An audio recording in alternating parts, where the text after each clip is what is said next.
മുരുകൻ കാട്ടാക്കടയുടെ കണ്ണട എന്ന വിഖ്യാതമായ കവിതയുടെ അല്ലെങ്കിൽ വിഖ്യാതമായ ആ കണ്ണുനീരിന്റെ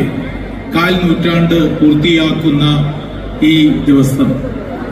ഉച്ചപ്പുറം എന്ന ഈ നാട്ടിലെ തിങ്ങി നിറഞ്ഞ ജനാവലിയുടെ സാന്നിധ്യം കൊണ്ട്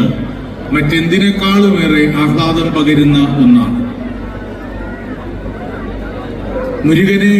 ആദരിക്കുവാൻ ഒത്തുകൂടിയ ആയിരങ്ങൾ അത്രയധികം ആഹ്ലാദം ജനിപ്പിക്കുന്നത് പോലെയോ അതിനേക്കാൾ പ്രാധാന്യത്തോടെയോ ആ കസേരയിൽ ഇരുന്നപ്പോൾ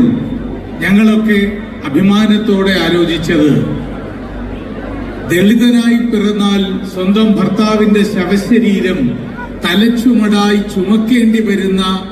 ഇപ്പോഴുമുള്ള ഗ്രാമങ്ങൾ നിറഞ്ഞ ഉത്തരേന്ത്യയിൽ നിന്ന് തികച്ചും വിഭിന്നമായി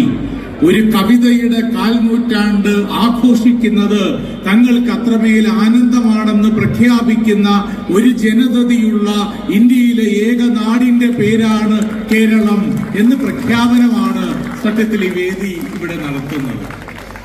തന്റെ ഇടം എന്ന വാക്ക് പലപ്പോഴും തെറ്റായ അർത്ഥത്തിലാണ് കാണാറുള്ളത് എങ്കിലും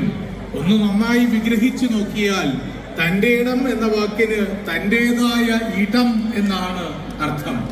മലയാള കവിതയിൽ അതുകൊണ്ട് ഈ കാലഘട്ടത്തിലെ ഏറ്റവും വലിയ തന്റേടിയുടെ പേരെന്ത് എന്ന ചോദ്യത്തിന് മുരുകൻ കാട്ടാക്കട എന്നു തന്നെ ഉത്തരം പറയാനാണ് എന്നിലെ ക്വിസ് മാസ്റ്റർ പലപ്പോഴും പറയാറുള്ളത്. ഈ മിഴികളിൽ മയിൽപ്പീലി മാധവരസം തേച്ച് തണുത്ത കവിതയുടെ കറുകപ്പുൽ നാമ്പുകളിൽ മുഖം കുനിച്ച് അലസം നടന്ന ഒരു കവിയല്ല മുരുകൻ. 4 നൂറ്റാണ്ടുകൾക്കൊക്കെ മുൻപ് പത്മനാഭ സ്വാമി ക്ഷേത്രത്തിനു മുന്നിലെ കുളക്കൽ പടവിൽ നിന്ന് മനസ്സിന്റെ കടലാഴങ്ങളുടെ ഓളപ്പരപ്പുകൾക്ക് വല്ലാത്ത ഭംഗം വന്നപ്പോൾ വിഭ്രാന്തിയുടെ അവസ്ഥയിൽ പെട്ടുപോയ ഒരു മനുഷ്യനാൽ സംഭവിച്ച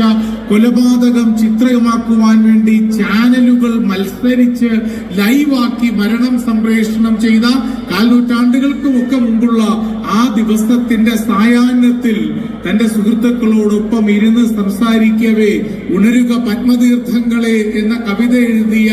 ലേറ്റ് 20s അല്ലെങ്കിൽ 30കളുടെ ആരംഭത്തിൽ പ്രായമുള്ള മുരുകനിൽ നിന്നും ഇന്ന് കവിതയുടെ മൂപ്പെത്തിയ മലയാളത്തിന്റെ മഹത്തായ പേരുകളിലൊന്നായി കാട്ടാക്കടയിലെ ഈ കവിതയുടെ കരുത്ത് വളരുമ്പോൾ നിങ്ങളെപ്പോലെ ഒരു മലയാളി എന്ന രീതിയിൽ, ഒരു തിരുവനന്തപുരത്തുകാരൻ എന്ന രീതിയിൽ, അതുമല്ലെങ്കിൽ കവിയുടെ ഏറ്റവും അടുത്ത ഹൃദയ ബന്ധുക്കളിൽ ഒരാൾ എന്നുള്ള രീതിയിൽ ഞാനും ഒരല്പം അഭിമാനിക്കുകയും അഹങ്കരിക്കുകയും ചെയ്യുന്നു.